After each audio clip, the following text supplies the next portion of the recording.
Pisces, kumusta po kayo guys? So ayan Pisces, maraming salamat sa walang sawang pagsubaybay sa ating mga reading, and kung kayo ay bago pa lang sa ating channel, ayan, mag-subscribe na po kayo guys, and i-click mo na rin yung ating notification bell para lagi po kayo guys updated sa ating mga bagong upload. Okay, so Pisces, ang reading natin ngayon is kaganapan ngayong Burr months, no? Ayan, sa mga natitirang buwan ngayong 2023, September, October, November, and December. Okay. Tignan natin anong kaganapan sa inyo ngayong September. September muna. Pisces, Sun, Moon, Rising, and Venus sign. Kaganapan sa iyo ngayong September. Meron tayong skull. Naku, nangangayayat ba kayo? Nangangayayat o baka nagda-diet ka? Sige, tignan natin. Okay, September, October naman po, Spirit God. Spirit Guide. God tuloy. Guide. Spirit Guide. Ngayong October, meron tayong cat. November. Meron tayong Leslie Mormon. Silco. So, community. May kayo sa pusa, guys. December, Spirit Guide. Ano po ang kaganapan ngayong December? So, meron tayong Praying Mantis. So, hindi ko alam kung anong tawag dito sa Tagalog. Parang tipaklong ba yan? Ay, hindi. Tama ba? Iba sa tipaklong to, guys. Oo, so fantasy. Bottom of the deck mo. Ayan, mga may magpaplano ditong bumili ng lupa at parang magpapatayo ng bahay. Mukhang kayo ay magsisettle, no? So, alam mo na yung purpose mo ngayong Burr months. So, guys, tignan natin. Ngayong September, meron tayong skull. Maaaring ikaw ay magiging conservative or maaaring nafe-feel mo na nangangayayat ka, pumapayat ka. Siguro sa hirap din ng trabaho mo, Pisces, no? Nakikita ko sa inyo guys, parang, ayan. Iba parang matigas yung bungo. Siguro matigas ang ulo nyo guys. Hindi kayo mapagsabihan. Yung iba sa inyo guys, nagiging conservative. So, hinay-hinay guys sa pagdadayat, no? Hinay-hinay sa pagiging conscious sa katawan. Baka naman talagang maging buto na kayo guys. Okay? So, tingnan natin. Ngayong September, kaganapan po kay Pisces, meron tayong The Hanged. Nakikita ko sa inyo guys, parang nalalagay ka sa komplikado or parang nandun ka sa point na ayaw masyadong gumawa ng action, parang ayaw mo nang gumawa ng effort, maring nawalan na kayo guys ng ganang mag-effort. Siguro hindi ka na namomotivate or pwedeng na-frustrate ka. So, Hanged, nandun ka sa point na parang ahayaan mo na lang yung agos ng buhay. Ahayaan mo na lang sa kung ano yung magaganap, ano yung mangyayari. Nakikita ko sa inyo guys, parang stuck ka ngayon, no? May stuck ka sa isang sitwasyon na hindi ka masyadong napipressure. Kumbaga, may stuck ka sa isang sitwasyon na parang okay lang. Ganon. Ahayaan mo lang yung sarili mo na ganon.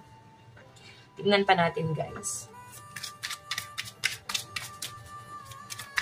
Pisces, Sun, Moon, Rising, and Venus sign. Kaganapan po sa kanya ngayong September. Meron tayong Knight of Swords. So, assertive, direct action, impatient, and heroic. So, guys, alam nyo, nandun kayo sa point na ito kasi guys, si Knight of Swords, matapang to eh. And, ano siya eh, tawag dito guys, yung para bang mahilig magkompronta. Okay, nangungompronta or baka meron kayong kukomprontahin dito. Pero guys, sabi ko nga sa inyo guys, meron kang gustong komprontahin pero nakahang ka. Parang hayaan mo na lang yung sarili mo na nakastuck sa ganung sitwasyon. Wala ka pa ring action. Okay? Nandun pa rin sa point na dahil nga wala kang ginagawang action, yung mga struggle or yung mga bagay na ayaw mo rito, nandun pa rin. Hindi siya guys nasusolusyonan kasi nga walang nangyayari. Para bang magagalit ka lang na magagalit pero walang solusyon. Okay? So, mas maganda pa rin talaga na paano samahan siya ng action? Kasi mahirapan ka lang ng ganito. Salita na salita, reklamo na reklamo, pero walang nangyayari guys. Hindi nasusolusyonan yung bagay na dinedemand mo. Okay, so tingnan natin guys. Ano pa po ang kaganapan kay Pisces ngayong September? Meron tayong fulfillment. Kahit sabihin na natin guys na passion mo yung bagay na yan, kahit gusto mo itong bagay na to, kahit na ito yung bagay na nagpapamotivate sa'yo, pero kung ito rin yung nagpapahina sa'yo, parang ito yung nagpapalakas sa'yo, ito rin yung nagpapahina sa inyo guys. So, kailangan samahan mo siya ng action. Kailangan solusyonan to mga problema na to guys. Ang mangyayari lang kasi guys, nakahang ka rito. Okay? maiirita ka lang, maiinis ka lang, pero walang nangyayari, hindi nasusolusyonan. So, tignan pa natin guys ngayong October. Ano naman po ang kaganapan? Ngayong October, so Kat, ang mga pusa kasi guys, mga leader type, di ba? Kung mapapansin nyo, mas gusto nila sa mga tataas na lugar.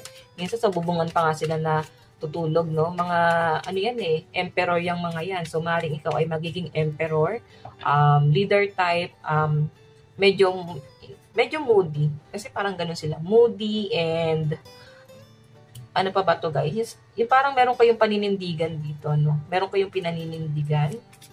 Ayan. Parang pag alam mong sa'yo, territory parang territory war. Parang pag alam mong territory mo tong bagay na to, ipaglalaban mo siya. Okay? The more na hindi nasusolusyonan yan, kasi nga September hindi pa nasusolusyonan. So, sa October, maring ikaw, unti-unti ka nang magiging dito, lagalag. So, hindi naman guys pag sinabing lagalag, para bang takwil, ang tawag pa sa ibang yon, parang, yung para bang guys, black sheep sa family. Hindi naman sa ganun. Pag sinabing lagalag, parang lang siya. Parang gumagawa ka na ng action dito para masolusyonan na. Okay? Kasi nga napagod ka na eh. Walang nagaganap sa September. Tignan natin. Ngayong October, meron tayong 9 of Swords. Tignan mo. So, alam mo, kung sa tingin mo itong parang hindi naman inaaway, itong kinukompronta mo, itong sinusungitan mo, ay ang iyong sources or resources, kailangan matuto kang lumugar. Okay? Lugar mo yung attitude mo. Attitudes kasi yung mga pusa. Kasi kung alam mong nasa alanganin ka, wag na. No? Wag nang magalit, hayaan na lang. Pero kung sa tingin mo gusto mo nang kumawala sa ganong klase ng cycle, sige, lumaban ka. Pero kasi guys, nakikita ko sa inyo, baka sabihin na natin yes, labanan mo, pero sa huli, ikaw rin yung kawawa dito. Ay, 9 of Swords. Tignan pa natin, guys.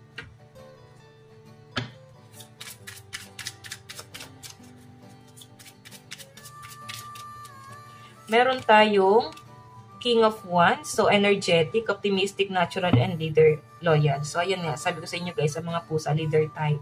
Passionate ka naman. Talagang mabait naman talaga ang mga Pisces. Sobrang mapagbigay. And madalas nga guys, naaabuso ang mga Pisces kasi mas inuuna nyo pang i-build yung foundation ng iba kaysa i-build mo yung sarili mo. Okay? So, kailangan mag-focus ka na rito. Okay? Mag-focus ka na sa kung ano yung gusto mo. Hindi nangyayari kasi guys, magulo. Magulo pa rin. Wala pa rin solusyon. Tignan natin guys. Meron po tayong inspiration. So, ano ba yung nagpapa-inspire sa'yo dito? Ano ba yung nagpapa-motivate sa'yo? Mag-focus ka doon. Kasi pag tinignan mo yung isang bagay bilang isang motivation mo, doon ka magkakaroon ng idea para i-build mo yung sarili mo. Okay, unahin mo yung sarili mo na parang, kailangan ko palang i-settle yung sarili ko. Kailangan ko palang maging ganito kasi nga, meron pala akong motivation. Meron pala nagpapamotivate sa akin. Or meron pala akong ibang responsibilidad. Kailangan mag-focus ako dito. Kailangan mag-grow ako. Something like that. Okay? So, tingnan pa natin ngayong November. Kaganapan sa ngayong November. So, community. Leslie Mormon Silco.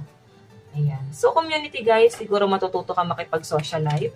Hindi mo na ikukulong yung sarili mo, no? So, meron tayong justice. May nakita ko dito guys, ayan. Maaring ikaw ay magpaplano, kagaya ng sabi ko kanina guys, magpaplanong bumili ng properties, lupa, community, siguro magtatanong-tanong ka dito. Okay?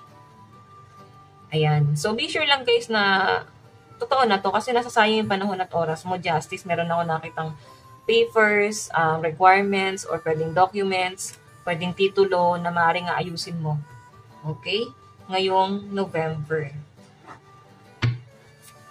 Tignan pa natin. May settlement, may kasulatan dito. Meron po tayong ayan, businessman, wealthy, successful, and provider. Maaring may nagpo-provide din sa inyo, guys.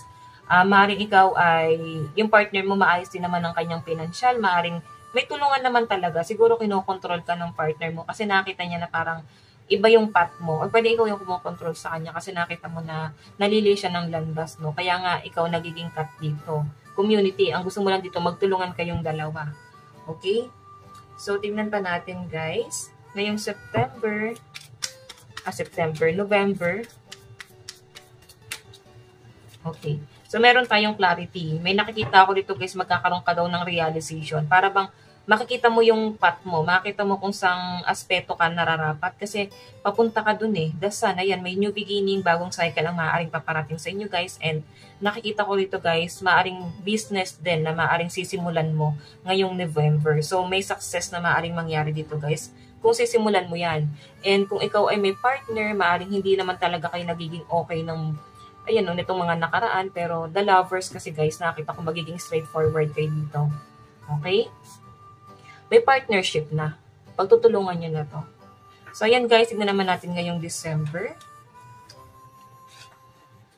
Ngayong December, so praying mantis. Paki-comment nga guys, ano ba sa Tagalog to? Nakalimutan ko eh. Laking probinsya ako eh, pero siguro kasi nga dahil nag-matured na ako. Naman tumanda, nag-matured lang. Nakalimutan ko na yung tawag dyan. Okay, sa Tagalog. Tignan natin.